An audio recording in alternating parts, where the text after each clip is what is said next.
What is the action involved?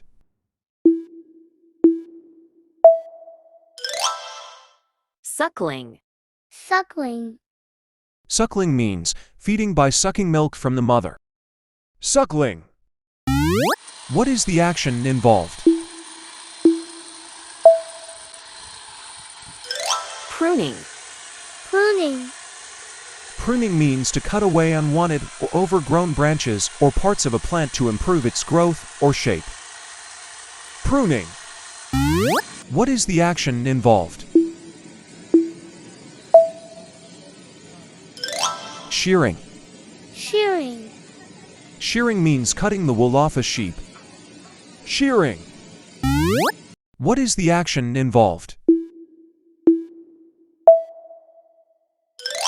Filtering. Filtering. Filtering means removing impurities or unwanted parts. Filtering. What is the action involved? Lopping. Lopping.